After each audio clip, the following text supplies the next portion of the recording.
A paz do Senhor, seja bem-vindo a mais uma aula aqui do EBD em Foco. Eu me chamo Herberson e nesta aula eu vou ministrar a lição número 10, que tem como título O Avivamento na Vida Pessoal. Nós estamos estudando a revista CPAD do primeiro trimestre do ano 2023 e agora, na lição número 10, vamos falar aqui do avivamento num contexto mais pessoal mesmo.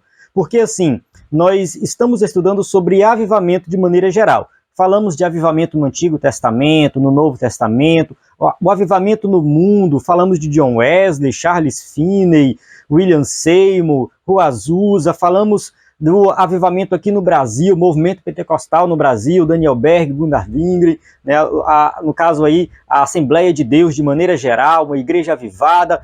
Falando dessas coisas, parece que é algo muito distante, parece que é algo do passado, não ficou para o passado, é algo que só acontece de vez em quando na história, é algo muito raro de acontecer, parece que é algo distante da nossa vida. E essa lição número 10 tem como objetivo trazer esse tema para o nosso contexto, trazer esse tema para o contexto da nossa vida pessoal, o meu relacionamento com minha esposa, com meus filhos, o meu trabalho, uma vida de santidade, devocional diário, leitura da palavra, oração, é o meu contexto pessoal. Porque aqui nós temos duas coisas para pontuar. Primeiro, será que Deus vai derramar um avivamento na minha igreja, na minha comunidade, no meu bairro, na minha cidade ou no meu país, se eu estou com minha vida bagunçada, vivendo no pecado e não tenho compromisso com o Senhor, eu não leio a Bíblia, eu não oro, será que ele vai derramar esse avivamento? Essa é a primeira questão. A segunda questão é, supondo que Deus já derramou esse avivamento, Deus derramou o avivamento, será que a nossa vida vai continuar do mesmo jeito? Será que a gente vai continuar vivendo uma vida normal, entre aspas, né? Seja lá o que você entende como vida normal, ou vai mudar alguma coisa? É importante nós refletirmos sobre essas questões e analisar a nossa vida. É claro que desde o início da revista nós estamos falando sobre a questão da vida pessoal, de leitura da palavra, de oração, que temos que buscar avivamento, mas nesta lição número 10 nós vamos ver com detalhes a importância dessa questão do cotidiano, do devocional diário, culto doméstico. Vamos falar de tudo isso aqui nessa lição. Eu convido você a assistir essa aula até o final. Vamos seguir aqui a ordem da revista. Se você está com a sua revista em mãos, você pode acompanhar. Eu vou apresentar aqui a aula com slide em PowerPoint, passando por cada tópico e subtópico, explicando com detalhes esta lição. Esse slide aqui é um slide que você pode usar na sua igreja, ele vem pronto para ser usado, você pode baixar e usar na sua igreja, 100% baseado na revista, com imagens de qualidade.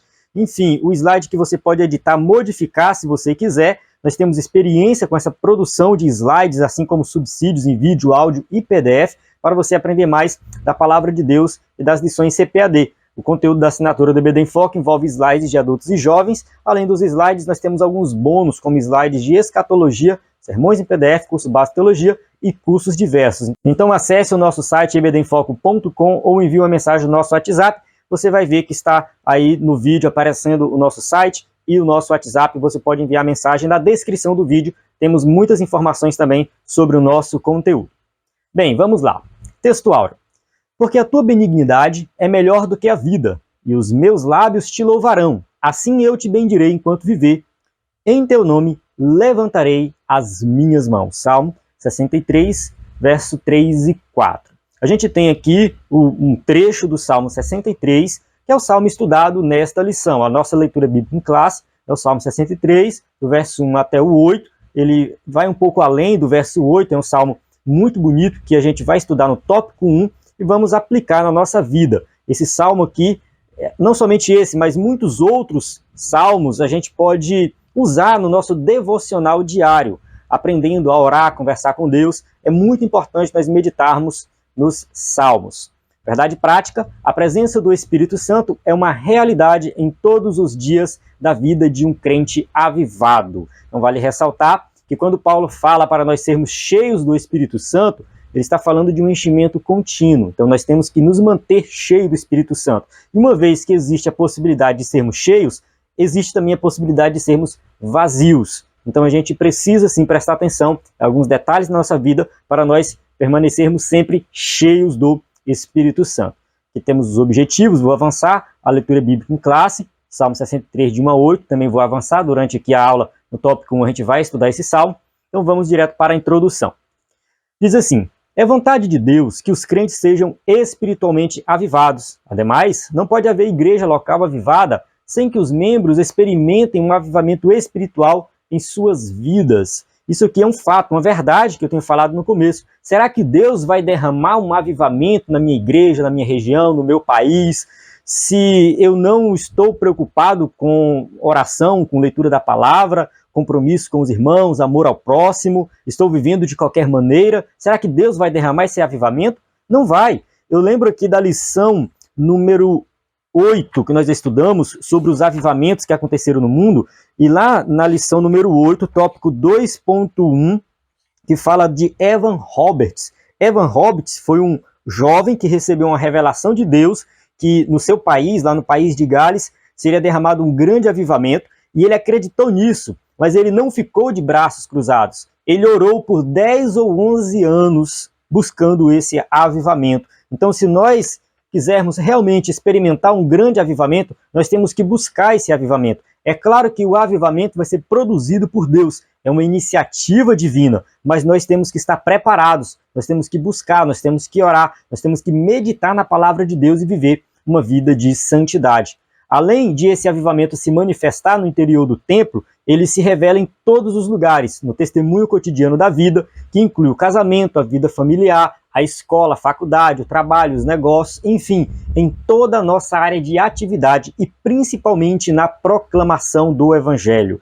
A manifestação de uma transformação que vem através de um avivamento verdadeiro se reflete no nosso cotidiano, no nosso dia a dia, nos nossos relacionamentos. Não adianta nada você chegar na igreja e dizer que, não, porque eu busco avivamento, eu oro por avivamento e Deus vai derramar um avivamento, e falar de avivamento o tempo todo, isso e aquilo, e quando você chega na sua casa, você trata mal seus filhos, você trata mal a sua esposa ou o seu esposo, no trabalho você é super incompetente, você fala mal dos seus colegas, você faz fofoca. Está errado, não faz o menor sentido. Nós temos que refletir no dia a dia o avivamento que Deus promove na nossa vida. Não é só lá no templo, mas é em qualquer lugar. Assim, estudaremos a respeito da importância do avivamento espiritual na vida diária do crente. Tópico 1. O avivamento na vida do salmista. 1.1. Uma busca sincera. O estudante da Bíblia sabe que o salmista experimentou momentos de lutas, dificuldades e opressões ao longo da vida. Nesse caso aqui está falando do salmista Davi. O livro de Salmos não foi escrito apenas por Davi, é uma coletânea de poemas daquela época, né, no caso do Antigo Testamento, mas que nem todos foram escritos por Davi. Foram vários escritores, uma boa parte foi escrito por Davi, se eu não me engano, 70 salmos foi escrito por Davi, se não me falha a memória, 70, mas depois a gente pode conferir esse valor. Uma grande quantidade. E o salmo estudado aqui nessa lição é um salmo de Davi. E sabemos que, de fato, ele passou por muitas dificuldades, muitas lutas, ele passou por momentos difíceis na sua vida. Quando ele foi lutar ali com Golias, a gente sempre fala que foi um momento de vitória. Mas imagina a tensão naquele momento, tensão de guerra, confronto, é algo bem complicado ali. Então foi uma situação difícil, uma dificuldade que ele venceu. Teve uma situação que ele foi expulso do seu reinado, da sua terra, pelo seu próprio filho. Então assim, Davi sofreu bastante, muitas dificuldades. Entretanto, mesmo diante desse processo difícil, o salmista desejava com entusiasmo a presença de Deus. Vamos ler o primeiro verso aqui do Salmo 63. Ó Deus, Tu és o meu Deus, de madrugada te buscarei. A minha alma tem sede de ti, a minha carne te deseja muito em uma terra seca e cansada, onde não há água. Aqui o salmista se encontra no deserto. Ele se encontra em um local árido, um local que não tem água. E ali ele começa a refletir sobre isso. Da mesma situação que eu estou aqui, ansioso por água, a minha alma, Senhor, tem sede de ti. Ele faz um paralelo da sua vida naquele momento, daquela situação que ele estava passando, uma situação espiritual, comparando ali a sede da alma dele de Deus, a sede de Deus que ele tem. Então ele começa a fazer essa comparação. e ele fala que vai buscar a Deus. Ó Deus, tu és o meu Deus, de madrugada te buscarei. Eu vou te buscar em qualquer momento, em qualquer horário. E aqui ele está falando uma relação de amigo. Tá? Deus é amigo do rei Davi. E Deus está ali disponível. E ele vai buscar esse Deus, que é o amigo dele. Eu vou te buscar. A minha alma tem sede de ti, eu anseio por ti. Ainda que ele vivesse em um período de sequidão e cansaço na carne, sua alma tinha sede de Deus e por isso promete buscá-lo na madrugada. O salmista tinha plena convicção: tu és o meu Deus. Ele está no momento difícil, no momento cansado. Ele está no momento, talvez, de abandono. Nós não sabemos exatamente o contexto ali que Davi escreveu esse salmo, mas ele estava no deserto. De certa forma, ele estava passando um momento difícil e ele está falando de buscar a Deus, de se deleitar no Senhor. Vamos avançar um pouco mais nesse salmo, tópico 1.2, contemplando e bendizendo ao Senhor. O salmista também tinha o anseio em ver a fortaleza e a glória de Deus. Vamos ler o verso 2? Fala assim, ó, para ver a tua fortaleza e a tua glória, como te vi no santuário. Isso aqui é muito importante, porque o salmista está falando assim: Deus, eu estou no deserto. Aqui, a minha alma tem sede de ti. Eu vou te buscar aqui, para ver a tua fortaleza, a tua glória, da mesma forma que eu vi lá no santuário. Ou seja, a minha adoração é a mesma lá no santuário, não era o templo ainda, era o tabernáculo. A minha adoração é a mesma lá no tabernáculo e aqui no deserto. Eu não te adoro diferente na bonança e na dificuldade. Não, eu te adoro do mesmo jeito. Eu não te adoro diferente porque eu estou em um local bonito, belo, organizado, ornamentado e depois eu estou em um local feio. Não, não tem diferença. Eu te adoro em qualquer lugar. E o salmista aqui também está reconhecendo que Deus é o mesmo Deus em qualquer lugar.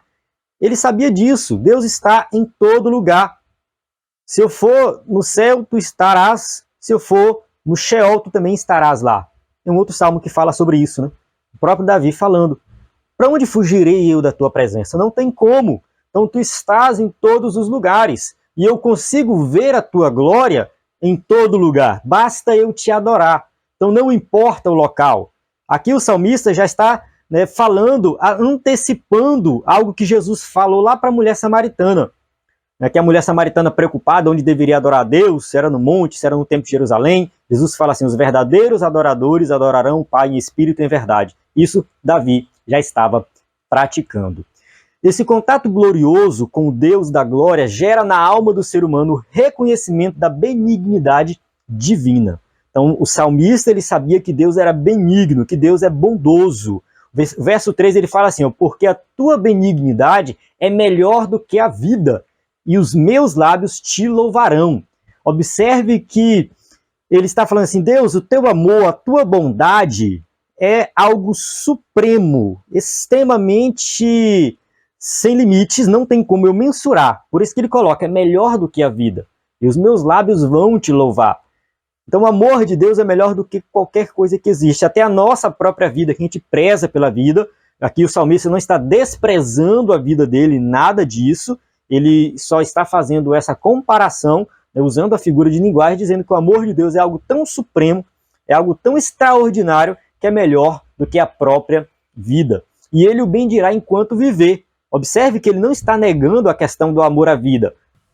E para finalizar, aí no verso 4, em teu nome levantarei as minhas mãos. Então aqui ele vai falar assim, Deus, isso que eu estou sentindo de forma interna, esse bem-estar, essa sensação boa da tua presença, eu vou expressar isso aqui de uma forma externa, em um ato que muitas vezes é praticado em conjunto, um grupo de pessoas. Eu vou levantar as minhas mãos, eu vou demonstrar que tu és grande, tu és maravilhoso de forma externa. Ele vai levantar as mãos e louvar e engrandecer o nome do Senhor. Aqui podemos aprender com ele a respeito da disposição da alma de contemplar a glória do Senhor e bendizê-lo por toda a vida.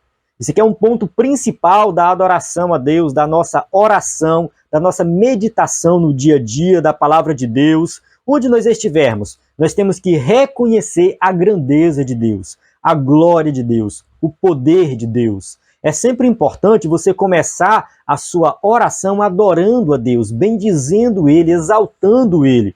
O diferencial do cristão é que ele acredita num Deus todo-poderoso. Não é um Deus formado pela mente humana, mas é um Deus transcendente, que está além da criação, que conhece, sabe todas as coisas, é poderoso e controla todas as coisas. É infinito. O seu amor é infinito, a sua benignidade é infinita, é melhor do que a vida. Segundo o salmista, é possível viver essa realidade espiritual diante de um contexto completamente oposto à presença de Deus. Eu confesso que este trecho aqui da revista ficou confuso. Vamos ler novamente? Vamos lá, devagarzinho. Segundo o salmista, é possível viver essa realidade espiritual. Que realidade espiritual está falando? De sentir a glória de Deus, de sentir a presença de Deus, contemplar a glória do Senhor. Então essa é a realidade espiritual, diante de um contexto completamente oposto à presença de Deus. Ficou confuso. Eu vou sentir uma realidade espiritual no contexto oposto à presença de Deus, então eu vou sentir a glória de Deus sem a presença de Deus? Ficou confuso. Eu achei confuso. Eu acho que o escritor da revista quis dizer assim: ele está no deserto. Lá no deserto é um contexto oposto ao tabernáculo, porque o tabernáculo é tudo muito lindo, maravilhoso, tem ouro e tal, Santo dos Santos, a Arca da Aliança. Eu acho que é nesse sentido que ele está falando. E agora no deserto. Então é um contexto oposto. E lá ele sente a presença de Deus, ele consegue viver uma realidade espiritual. Eu acho que foi isso que o escritor da revista quis dizer aqui. Ficou mal escrito. Não é que está errado, ficou mal escrito. Tá? Então eu acho que quem for ensinar na igreja só tem um pouco de cuidado para não ficar muito confuso essa parte aqui. Eu acho que o que ele está falando oposto é o local e não relacionado à presença de Deus. Vamos lá. Somente o verdadeiro avivamento espiritual na vida do crente é capaz de fazer isso. Ou seja, somente o crente verdadeiro, que tem essa percepção de uma realidade espiritual, que consegue buscar a Deus em qualquer lugar, adorar a Deus em qualquer lugar, confiar em Deus, somente esse crente é que vai conseguir, de fato, ter uma comunhão com Deus. O verdadeiro avivamento espiritual na vida do crente é capaz de fazer isso. Quando tem um avivamento, tem mudança de vida e tem transformação. O avivamento vai produzir isso na nossa vida. Mas a gente não tem que ficar esperando Deus derramar um avivamento para eu viver essa realidade. Eu tenho que viver essa realidade agora. Eu tenho que buscar a Deus agora, eu tenho que adorar a Deus agora. Eu não posso ficar de braços cruzados, não, porque Deus vai derramar um avivamento. Então, quando Ele derramar um avivamento, eu me volto para Ele. Está errado, não é assim que deve ser o nosso comportamento. 1.3, Deus é o nosso auxílio. O salmista também afirma que a sua alma se fartará com a presença de Deus e sua boca louvará ao Senhor da vida. É o que está no verso 5. A minha alma se fartará, como de tutano ou de gordura, e a minha boca te louvará com alegres lábios. Aqui a gente pode ver um contraste com o verso 1. Lá no verso 1 ele fala assim: a minha alma tem sede de ti. Agora que ele coloca, a minha alma se fartará. Porque a nossa alma, ela só vai se encher, ela só vai encontrar um propósito em Deus. Somente em Deus. E aí ele chega e fala: olha Deus, em ti, quando a minha boca te louva, quando eu canto a ti, quando eu te adoro, a minha alma se farta. É somente aí que realmente eu encontro um propósito para a vida. É somente aí que faz sentido viver. A minha alma se farta. E ele faz uma comparação como de tutano e de gordura. Algo que é um exagero. Tá? É exagero que ele está falando. Ele está exagerando. Imagina alguém comendo algo gorduroso e derramando e a pessoa se fartando de comida. É isso que ele está querendo dizer, essa comparação. Quando eu te louvo, quando a minha boca te louva com alegria, eu fico farto. Eu fico cheio, eu me completo. Esse é o resultado da busca e da contemplação do Senhor. O salmista sabe que lembrar de Deus e meditar em sua palavra é a garantia de auxílio, júbilo e segurança. Ele deixa isso bem claro nesse salmo. Meditar na palavra de Deus é garantia de satisfação pessoal, é garantia de auxílio. Você sabe, você confia que Deus está contigo, que Ele está cuidando de você, e cada passo seu, Deus está ali do seu lado, te guiando te dando segurança. Nada é tão consolador para uma vida avivada do que o crente ter Deus como auxílio, refúgio e fortaleza. Um verdadeiro avivamento pessoal promove a bênção da segurança divina na vida do crente. Nós temos que confiar que Deus está conosco. Nós temos que ter essa segurança. É a segurança da salvação, mas também a segurança diante das coisas do dia a dia. Deus está conosco. Jesus morreu por nós na cruz do Calvário, pagou o preço, nós somos salvos em Cristo. Ele está cuidando de nós, Ele está cuidando de cada mínimo detalhe da sua vida. Tudo que dá certo e tudo que dá errado está no controle de Deus. Porque todas as coisas cooperam para o bem daqueles que amam a Deus. Romanos 8:28. Está muito claro nas Escrituras que Deus cuida de nós, mas nós temos que aprender a ter essa confiança. Mas nós só vamos ter essa confiança se nós meditarmos na palavra, se estivermos conectados com Deus, lendo a palavra, orando e confiando em Deus. A partir do momento que a gente começa a esfriar na vida espiritual, se afastando da palavra, da oração, dos cultos, nós começamos a ficar com medo das coisas darem errado. A gente fica com medo de, sei lá, perder o emprego, ficar sem o alimento em casa, ou quem sabe, né, se dar mal num relacionamento. Eu estou dando exemplos corriqueiros, mas é isso que acontece. Quem não confia em Deus vive com medo o tempo todo. Agora, aquele que confia em Deus, ele sabe que Deus está no controle, está guiando a sua vida em todos os aspectos. Mas você só vai confiar em Deus e ter Deus como fortaleza se você estiver próximo dele, meditando na sua palavra e orando. É o que a gente vai falar agora no tópico 2. O avivamento espiritual do crente. 2.1, reservando uma agenda de piedade. À luz do que aprendemos com o salmista, percebemos que há elementos imprescindíveis para que a vida do crente seja poderosamente avivada. Olha só, lemos o salmo, meditamos naquele salmo, aprendemos algumas lições com ele. Várias lições ali, não vou recapitular para a gente ganhar tempo aqui no vídeo. Mas vamos fazer uma aplicação prática disso na nossa vida. Vamos lá. São elementos que, ao longo das Escrituras e da história da igreja, encontramos como modelo espiritual para o crente. Quais são esses elementos? A prática da oração e a leitura devocional das Escrituras. Acho que isso aqui resume tudo que nós precisamos para começar a nos preparar para um grande avivamento, para nos preparar para uma vida cristã vitoriosa. A prática da oração e a leitura devocional das Escrituras. Nós temos que tirar um tempo para buscar a Deus, para orar, para ler a palavra e meditar na palavra do Senhor. Primeiramente, é importante que o crente reserve um tempo ao longo do dia para desfrutar de períodos especiais em que cultive a vida devocional e, consequentemente, estreite a comunhão com Deus. Isso aqui vale para todos, vale para mim, vale para você. Não estou aqui me colocando como alguém superior, nada disso. Eu preciso revisar isso na minha vida. Eu preciso aplicar isso aqui na minha vida. E você que é professor do EBD e vai levar para os seus alunos, procure apresentar de forma prática para os seus alunos algo que eles possam fazer para viver isso aqui na prática. Porque assim, ter um momento devocional no dia não é fácil, é muito difícil.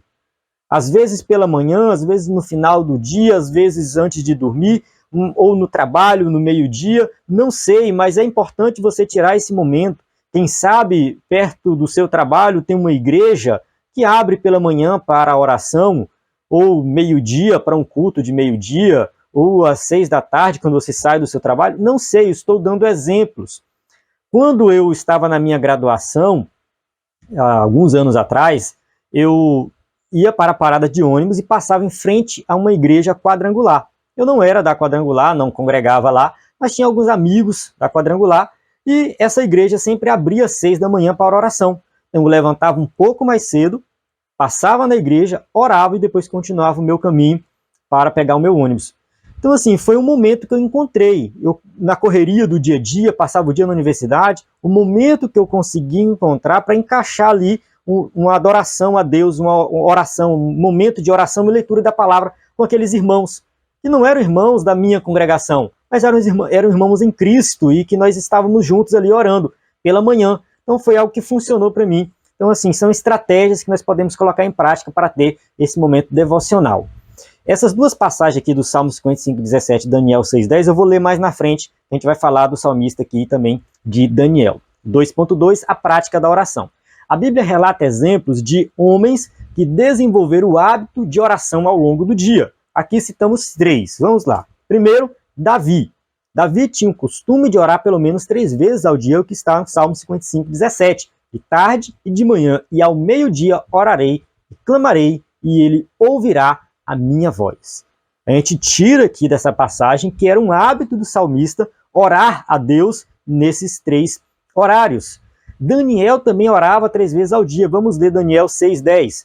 Daniel, pois, quando soube que a escritura estava assinada, entrou em sua casa. Ora, havia no seu quarto janelas abertas para a banda de Jerusalém, e 3 vezes no dia se punha de joelhos, e orava e dava graças diante do seu Deus, como também antes costumava fazer. Aqui a gente está num contexto que tinha uma perseguição ali, que era proibido orar qualquer um outro Deus, e Daniel quebra essa regra. Ele quebra esse decreto, porque o rei assinou até mesmo sem saber, que o rei era amigo de Daniel, né, fizeram o rei assinar esse decreto, que não podia fazer oração, né, a nenhum outro Deus, e Daniel, mesmo sabendo disso, ele resolve orar e manter a sua rotina de oração, de 3 vezes ao dia. Ele orava virado ali para Jerusalém, em prol de Jerusalém, porque ele estava no cativeiro, estava vivendo ali na Babilônia, e ele estava, né, buscando uma restauração para a sua nação através da oração. Ele fazia isso através da oração. Então, assim, ter um local de adoração, de oração dentro de casa é importante. É claro que hoje em dia a gente não pensa nisso, até mesmo porque construção é muito caro. Mas no passado, já li a história de alguns grandes homens de Deus, eles sempre tinham um quarto de oração, um local que era reservado apenas para orar. Então, assim, naquele local, ninguém ia atrapalhar, ninguém ia entrar ali, era um local para orar. E ali os grandes homens de Deus, nesse quartinho separado, eles passavam horas e horas em oração. Então é importante, se possível, você ter um local reservado para orar. Jesus é o nosso maior modelo de oração, orava intensamente no dia. Então Jesus é o nosso maior modelo, ele deu exemplo, mesmo sendo Deus Todo-Poderoso, ele tinha uma vida de oração que, enfim, deve ser seguida. Nós temos que olhar e ter ele como modelo. Esse exercício diário de oração é um instrumento maravilhoso para o crente desenvolver uma vida espiritualmente avivada. Então, para você ter uma vida avivada, você tem que ter ali uma rotina de oração. Na Bíblia, muitos homens e mulheres de Deus venceram grandes batalhas porque tinham a prática diária de oração. Já falamos de Daniel, mas nós temos muitos outros exemplos de oração na Bíblia. Para citar aqui uma mulher, podemos falar de Ana, uma mulher de oração que orou e foi atendida por Deus. 2.3. A leitura devocional da Bíblia. O crente avivado deve ler e estudar diariamente a Bíblia. Isso é preciso para entender, absorver e viver seus preciosos ensinamentos. A questão do estudo da Bíblia é algo que nós temos que fazer não somente para preparar uma aula da IBD. Quando a gente prepara uma aula da IBD, é claro, a gente está estudando, está aprendendo a palavra de Deus. A gente vai pregar também, mas é importante nós termos essa leitura devocional.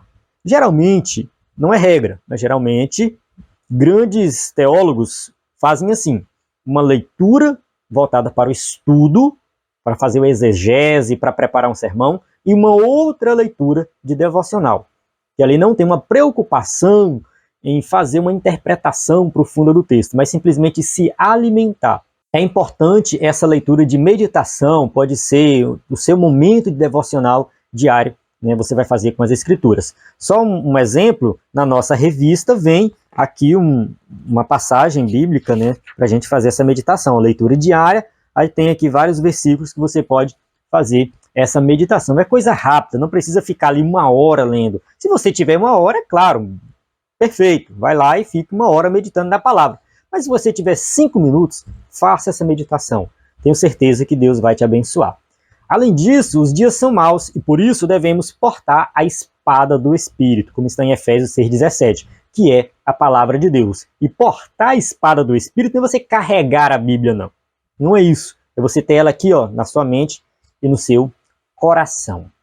Aliás, a Bíblia deve ser lida e estudada levando-se em conta os seguintes aspectos. Ela nos permite meditar nas coisas de Deus. Salmo 119, 97. Ó, Quanto amo a tua lei, é a minha meditação em todo o dia. O Salmo 119 é um dos mais belos textos já escritos de todos os tempos. Sabe por quê? Porque assim, todos os versos fazem referência à palavra de Deus. Todos os versos. É o maior salmo o maior capítulo da Bíblia. A gente coloca o maior capítulo da Bíblia, o Salmo 119. Todos os versos fazem uma referência à lei de Deus, os mandamentos de Deus, enfim, os teus ensinos, alguma coisa vai ter lá. Então, aqui tem alguns para a gente meditar. Olha só, ela previne o nosso coração de pecar. Salmo 119, 11. Escondi a tua palavra no meu coração para eu não pecar contra ti. Muito bonito esse versículo. Tem até um hino antigo que cita esse salmo, né, que fala assim: a tua palavra escondi, guardada no meu coração, para eu não pecar contra ti, Senhor, a tua palavra escondi. Então é bem interessante. Eu não vou cantar porque eu sou péssimo para cantar, mas recomendo, quem sabe você, colocar esse hino na sua classe, enfim, é uma dica aí. Então assim, esse salmo, esse verso 11 aqui, fala exclusivamente da questão do pecado. Se você guardar a palavra do Senhor, você não vai pecar contra ele. Ela nos consola, Salmo 119, 50. Isto é a minha consolação na minha angústia, porque a tua palavra me vivificou. Então aqui, todos que nós lemos falou o quê? Da palavra. Ela dirige a vida, Salmo 119, 105. Lâmpada para os meus pés é a tua palavra e luz para o meu caminho. Mais um verso falando da palavra de Deus, porque ela é lâmpada, ela é luz, ela vai guiar o nosso caminho. Diante da escuridão desse mundo, somente a palavra de Deus para iluminar o nosso caminho. E ordena a vida pessoal. Salmo 119, 133. Ordena os meus passos na tua palavra, e não se apodere de mim iniquidade alguma. Então, se eu estou com a palavra de Deus guiando os meus passos, a iniquidade não vai me atacar.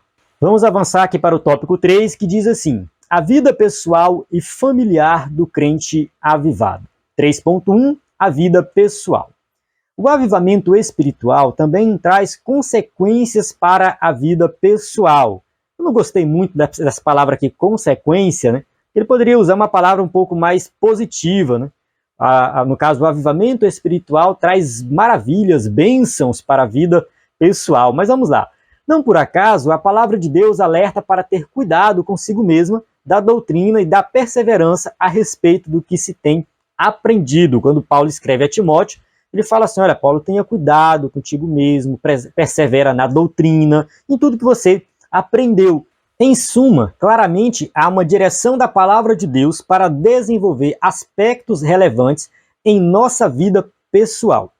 Olha só, esse tópico aqui, ele é muito importante porque muitas vezes nós queremos estudar algum livro, ouvir algum coach, alguma coisa que fala assim de aplicação para o desenvolvimento da nossa vida como um todo, sei lá, como para ser um bom pai, para ser um bom filho, para ser um bom empreendedor, um bom funcionário, para eu ter uma vida digna na sociedade. E a gente recorre a livros de autoajuda, isso e aquilo, mas a Bíblia, ela já vai nos dar a resposta para isso. Não é que você não vai ler outros livros, não é isso que eu estou falando, mas eu quero que você, quando pegar a Bíblia para estudar, saiba que ali está falando da sua vida pessoal, está falando do seu cotidiano, está falando de você no dia a dia.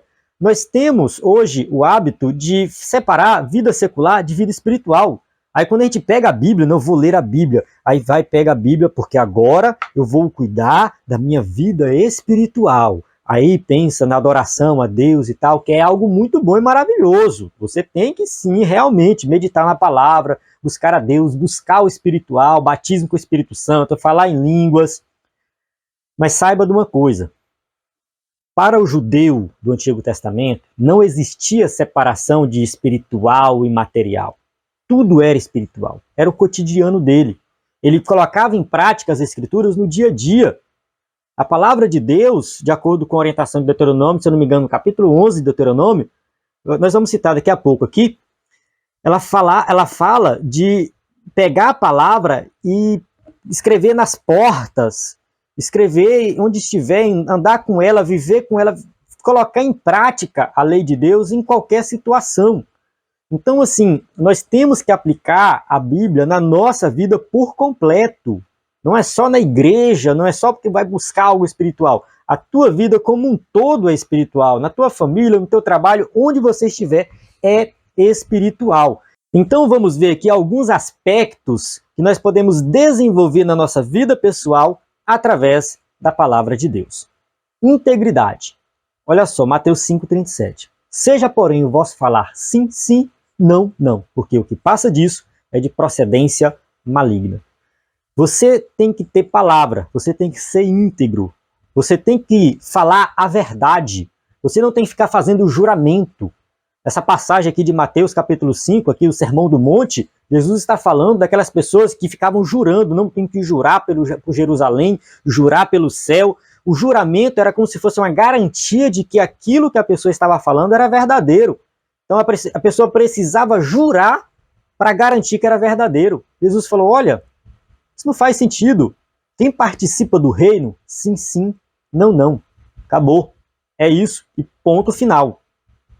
Quem participa do reino não tem que fazer um juramento para garantir que aquela palavra é verdadeira. Integridade. A palavra de Deus ensina isso. Prudência no falar e no agir. Provérbios 25:11.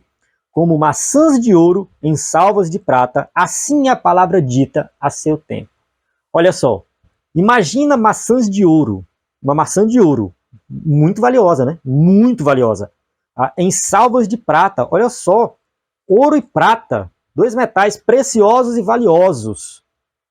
Assim é a palavra dita no seu tempo. Olha só o valor de você ter a prudência no falar. Quantas e quantas vezes eu falei alguma coisa depois que eu falei, meu Deus, por que eu falei isso agora?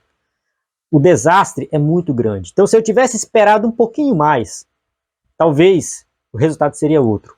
Então, eu errei, eu falhei, eu tenho que pedir perdão. Então, assim, a gente tem que ter prudência ao falar. E a palavra de Deus ensina isso. Cuidado na saúde física e emocional, como está lá na terceira carta de João, capítulo 1, versículo 2. Tem um capítulo, né? Amado, desejo que te vá bem em todas as coisas e que tenha saúde, assim como bem vai a tua alma. Nós temos que cuidar da nossa saúde física. Nós temos que cuidar da nossa saúde emocional. Isso tem que fazer parte do nosso cotidiano. Não é somente orar, ler a Bíblia e pronto. Não, vou orar, vou ler a Bíblia, essa é a minha vida, não tenho tempo para ir na academia, não tenho tempo para fazer uma caminhada, não tenho tempo para, sei lá, para ir no psicólogo, não tenho tempo para... Não, nada disso me interessa. Meu negócio é só orar e ler a Bíblia. A gente tem que ter cuidado com isso, irmãos. Muito cuidado. Sabe? Equilíbrio emocional é importante, saúde física, você se alimentar bem, praticar atividade física. Olha, assim, eu gosto muito disso. Eu estou melhorando ainda, preciso melhorar muita coisa nessa área, principalmente em relação à alimentação, mas eu já cuido bastante da minha saúde com relação à atividade física. Agora mesmo, depois de gravar esse vídeo, eu vou correr ali uns 6 km, depois eu volto e vou fazer a edição do vídeo. Porque eu sei que é importante nós cuidarmos da nossa saúde para o reino de Deus. Eu trabalhei em farmácia há um tempo e eu percebi assim, que uma grande parte das pessoas acima de 40, 50 anos tem algum problema de saúde, ou diabetes, ou colesterol, ou pressão alta. Esses três são recordistas. E pessoas que têm esse tipo de problema de saúde têm que tomar remédio o tempo todo. A qualquer momento pode ter alguma parada cardíaca, sei lá, algum problema mais sério. E em prol do reino de Deus, a gente precisa cuidar da nossa saúde. A gente precisa cuidar do nosso corpo porque ele é templo do Espírito Santo. Então, assim, é importante. Se você acha que não é importante, mude agora a sua mentalidade. Entenda que é importante você cuidar da sua saúde física. Primeira coisa, entenda que é importante. Segunda coisa, se você já sabe que é importante e não faz ainda, comece a colocar isso na tua lista de prioridade. Tire um horário para fazer alguma atividade física, porque eu tenho certeza que você vai ter muitos benefícios. Escolha a atividade que você gosta, que seja algo, vou dizer assim, contínuo durante a semana. Não precisa ser todos os dias, mas 3 vezes, 4 vezes na semana. Aquele futebol de final de semana não conta. Tem que ser algo que tenha uma certa frequência. eu tenho certeza que você vai ver os resultados de fazer uma atividade física e ter uma boa alimentação e cuidar também da sua saúde mental e emocional. 3.2, a vida com o cônjuge.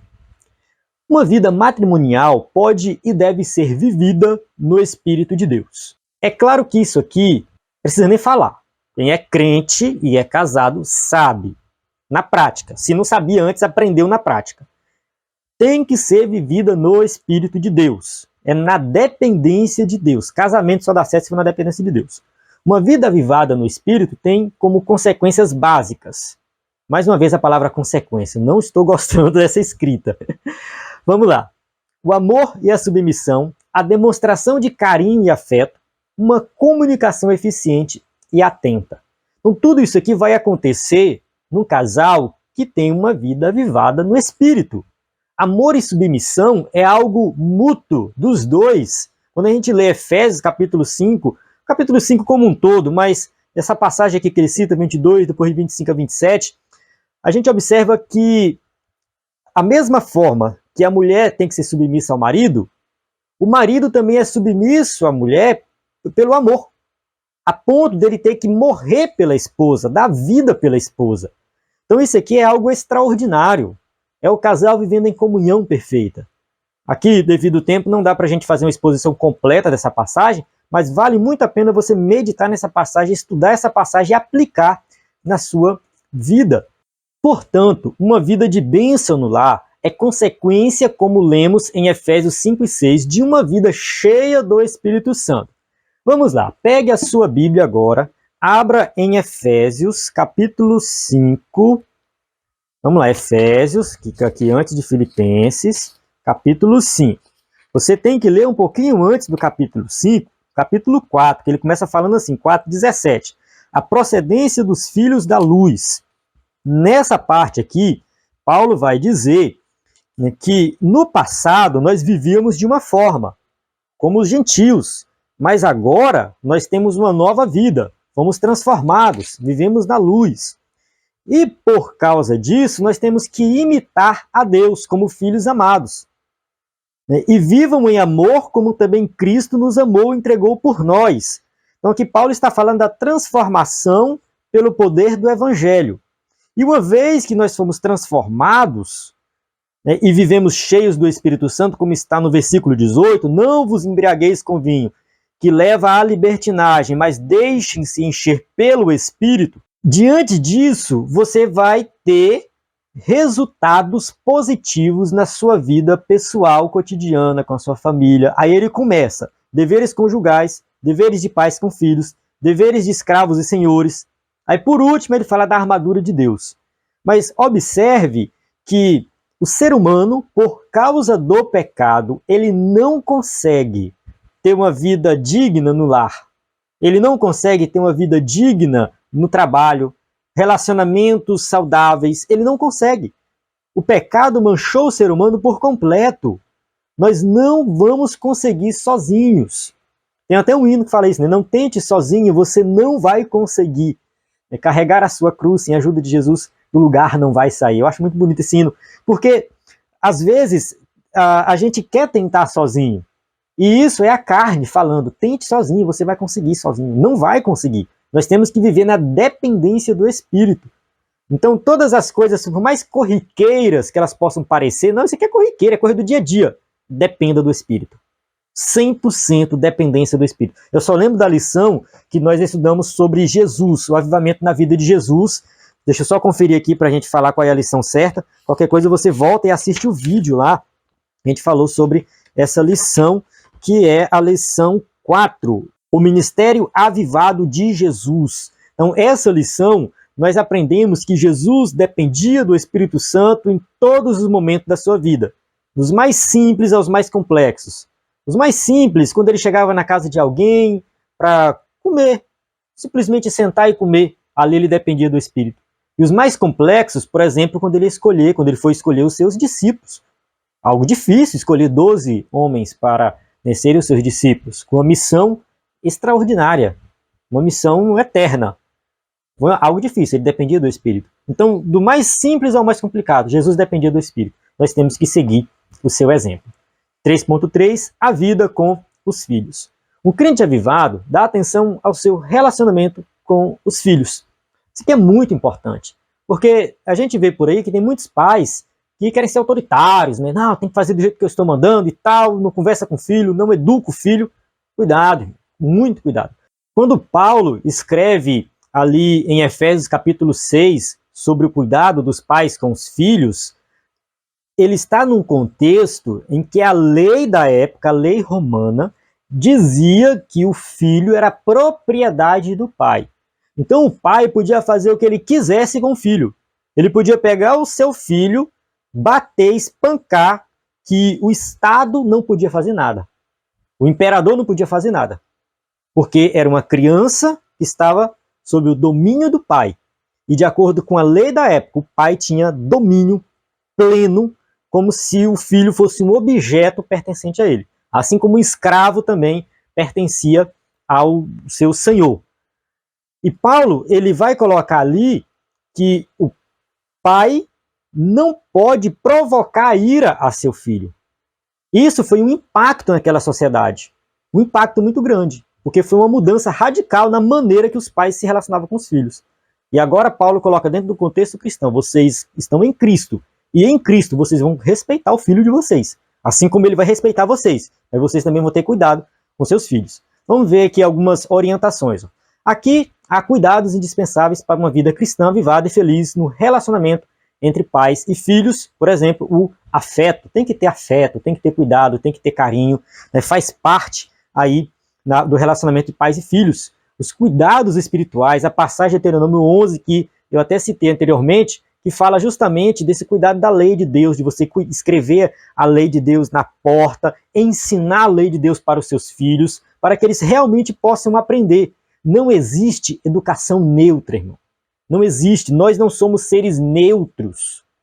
Aí, ou você ensina o certo, ou você ensina o errado. Ou seu filho aprende o certo, ou ele aprende o errado.